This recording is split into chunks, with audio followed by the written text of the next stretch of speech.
Hey guys, I'm Abby with MOTORCITYNERDS, and remember to subscribe, comment. It really helps me out a lot. Leave a like, leave a dislike.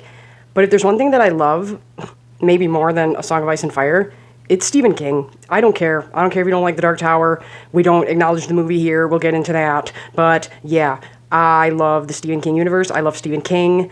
I understand there's issues with some of the books and some of the movies, but today I want to talk about what I think are the best 5 adaptations. I'm not talking about speaking of like just the movie. I'm talking about the best adaptations from book to film.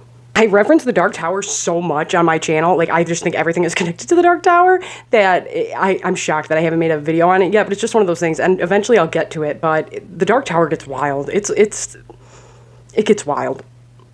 The top 5 adaptations from book to film. Number 5, Misery. I think Misery is fantastic. Kathy Bates won the Oscar for it. She's amazing in it. If you haven't seen Misery or haven't seen it in a long time, I highly suggest rewatching it. It's great. But that's one movie where it's like, I love Kathy Bates. I think we all love Kathy Bates. But when you watch it, you're like, I forget that this is Kathy Bates and James Caan, rest in peace. That's super sad.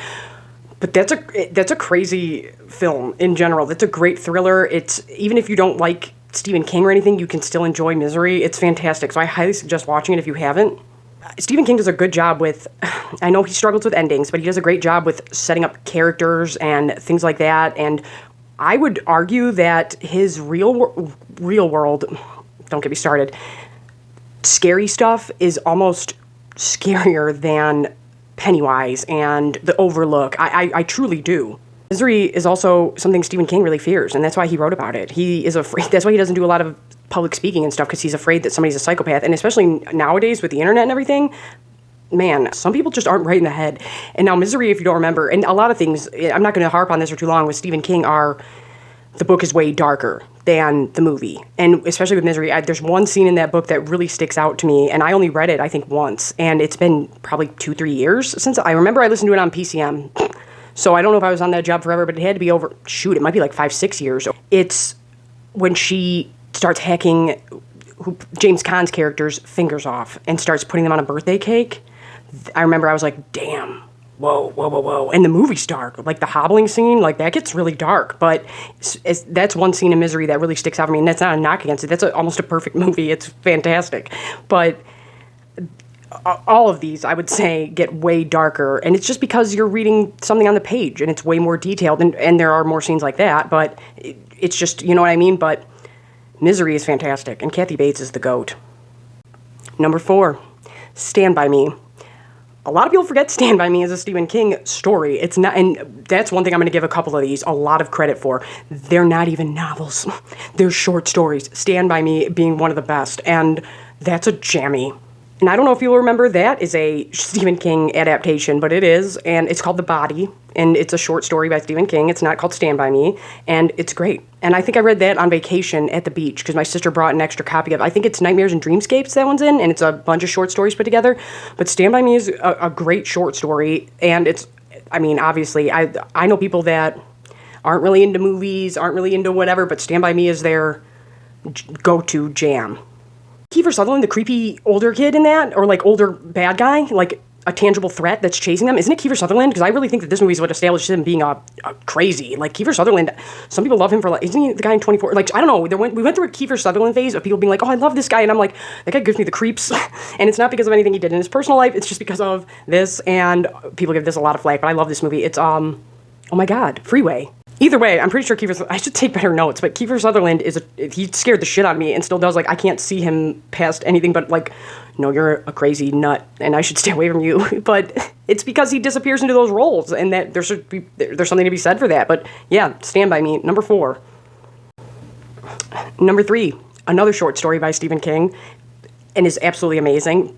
The Theshank Redemption. Yeah. People really forget about that one. I feel like a lot of these people forget about, but The Theshank Redemption, that's a Stephen King short story. It's called Rita Ora and The Theshank Redemption, and it's because he hides the hole he's going through behind the Rita Ora poster, and that's another one that I bring up a lot when I'm like, oh, you want to cry about a black actor being cast in a white character from a book? Okay, well then why aren't people so mad about Morgan Freeman in Theshank Redemption? Because in the short story, that's a white guy, but I'm like, no, I can't see him as, even when I reread it, I don't see it as anybody else but Morgan Freeman because he's so good in that role, and that's all I want. I don't care what color you are as long as you're good in that role. I don't understand why people get so upset about that.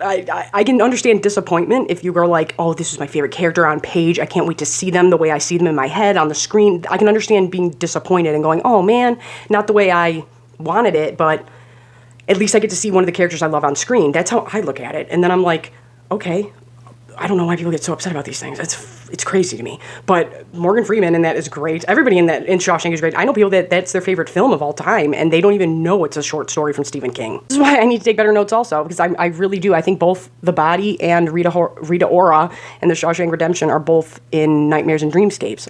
But I could be wrong with that. This movie is why I'm making this video, because over the weekend, Mom and I watched Dr. Sleep.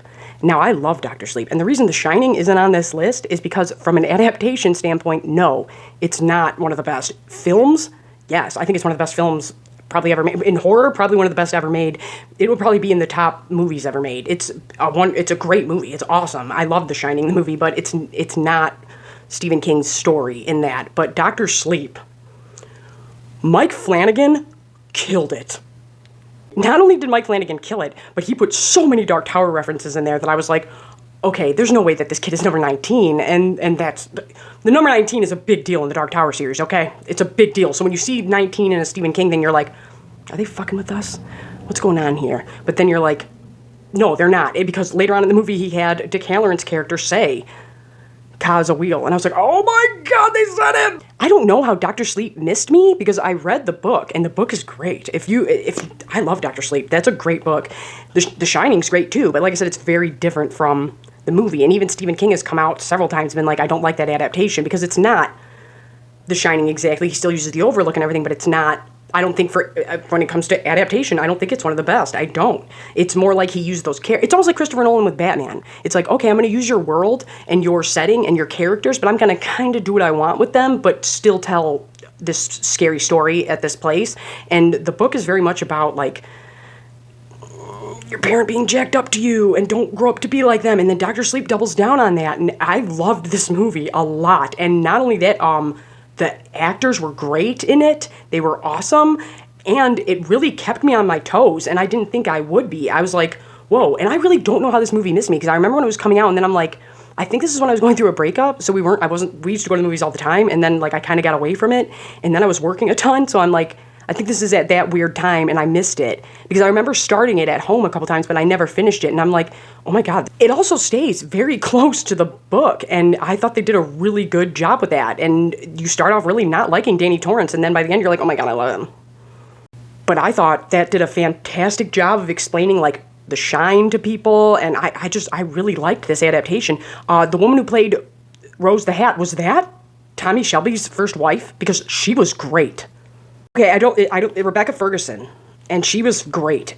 And it's not Tommy Shelby's first wife. The only reason I thought that was because they do have a similar look, but not totally, because I was like, she looks totally different. And then I was like, I could hear a slight accent coming out at points, but I thought that also worked for the character being alive this long. Like, you don't know where they're originally from. It's kind of like a vampire thing, and they were very close to vampires, but I was just like, she is fantastic in this role. Everybody was doing great. Like, we love Ewan McGregor. Everybody was killing it acting-wise. Everybody, Abra, they were killing it. But Rebecca Ferguson really stood out as Rose the Hat. And she's Swedish. And I couldn't tell what accent was slightly coming out, but I thought I heard, like, Irish for a minute. But then I was like, no, I can't really tell. And I couldn't tell if she was doing it, like, for the character or not. And I'm like, I like what you're doing here. Because I didn't think it was Tommy Shelby's wife until I could hear that slipping up like a couple times. Then I was like, are you slipping up or is that part of the character? Is this her? I can't tell. But then I didn't care because she took over that role so well. And some of the shots in this were so creepy. Like when she first goes into Abra's mind and the camera's turning and she's coming up to the house, like that was so creepy. I had to turn the light on because I was like, oh my God, Mom, this is scaring me. But I loved it. I loved it. And I thought that was a great adaptation. I thought it was like the book came to life. And you could tell that Mike Flanagan really cared about this book and this world. It still had feelings of The Shining, and it's like, that's hard to go, like, we want some Stanley Kubrick feels, but not too many, and it's like, damn.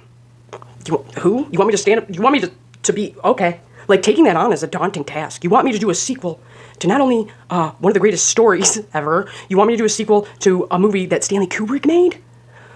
That's hard to do. I think Dr. Sleep belongs on this list. And then number 1 is Carrie. And it's like, no. Carrie, the original, that movie is pretty much spot on with that book. And I stand by this. I think that every middle schooler should have to read Carrie. I don't know about now, I guess, but I used to say that with all the craziness going on in the world. Maybe not. But Carrie is a great story. My dad used to say that to me. Like, my dad used to tell me that. He was like, you never know what people have going on at home, Ab. He'd be like, what if they're like Carrie? And it's like, oh, you have your mom who's a psycho treating you like crap. You go to school and you're treated like crap. And it's like this girl just blows up. And it's like, it's a great way to show somebody like, hey, you don't know what people deal with when they go home. Maybe you should be nice to them. Like, and I stand by that. Like, a few years ago I used to say that, but now the world's so crazy. I don't know if Carrie's a good choice, but it really is a great story of you don't know. And I am pretty sure that was Stephen King. That was the first adaptation ever made, because he like threw Carrie out and was like, yeah, no, this is never going to happen. And then his wife was like, no, this is great. And it's a great movie. That's Sissy Spacek, right? Because she I don't think anybody can ever, the remake's fine, but I don't think anybody can capture the character of Carrie White the way she did. Carrie isn't even that long, and that's a great one. But I do think that is the best adaptation from book to screen. But I want to throw some honorable mentions in there that some of them don't get acknowledged enough. Dolores Claiborne, that is a great movie. Not only is that a great movie, that's a great book, but Kathy Bates completely disappears into that role. You don't even realize that you're watching Kathy Bates. And Misery, she won the Oscar for. Dolores Claiborne, no. I don't know why that movie isn't acknowledged more. I don't know why more people haven't watched it. It's not an easy watch by any means. And like I said, the real world stuff is always scarier than the stuff we can make up in our heads, I feel like. But that's a great, great movie. It has I love Vera Donovan. I think Vera Donovan is one of the greatest characters in all of Stephen King, or anything. Vera Donovan, sometimes you gotta be a high-riding bitch to survive. Sometimes being a bitch is all a woman has to hang on to. And it's like, that's facts. Her other great line, oh yeah, when she doesn't hire somebody and she runs out of the room crying and she's like, but it's all right, sweetie, think of all the fun you'll have telling your friends what a bitch Vera Donovan is. She's a boss. The Green Mile, that's fantastic. That's a great movie, and it's a great adaptation from the book. It Chapter 1 and 2, the newer ones, are way closer to the books, and I really loved the way they changed the year, but it still worked. Chapters 1 and 2 are really good. Those are really well done, and I love the made-for-TV special. I don't know what we call it. Is that a miniseries or a movie? I don't know. I love that, and I love the portrayal of Pennywise by Tim Curry, but Chapter 1 and 2 is a better adaptation from the books. Every time I talk about, any book, really, but especially Stephen King, there's always scenes that really, really stick out, and in it, I think the reason I love it so much is because there's a scene in that where, who's the fat kid? The fat kid. Then I almost said John Ritter, because that's the guy who plays him when he's older in the original. Ben Hanscom. There's a point of view chapter with him when he's a kid. And it's when he's first remembering as an adult, and through the chapter in that sense, it changes to now you're seeing it through his eyes when he's in the 5th grade or something.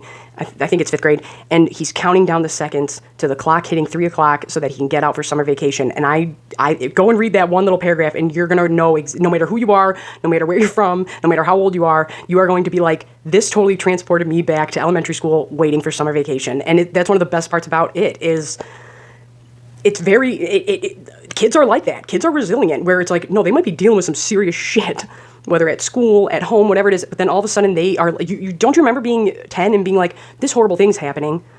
Like, I lost my dad, but I remember thinking like, okay, but we have this to do this weekend, and it's like, I'm sure as a little kid that was also me coping, but that's how it is as a little kid. You're like, this terrible thing's going on, like real world terrible is going on, and then you're like, but remember we have that game we got, or this book I got from the library, or that cool thing coming up at school, like you just remember that, and kids are resilient, and it's like, that's really what it's like to be a kid. It's like these kids are dealing with a horrible monster, and their town treating them like garbage, but they still have those little moments of like, I'm waiting for summer vacation, I'm doing this, and it just transports you, and I think that's why people love it so much, is because it makes you remember what it's like to be a kid in elementary, no matter what time period it's in. And then there's another scene there's a couple scenes in the book that really stand out to me, but that one and the scene in the beginning when they gay bash somebody and throw them over the bridge, that is so rough in the book, and that's how it opens, and it's rough, and I was glad that they did it in the movie, because it's like, I always love it when people are like, oh no, it's their agenda, and they're making it like this, and it's like, no, that was there, and that's been there forever,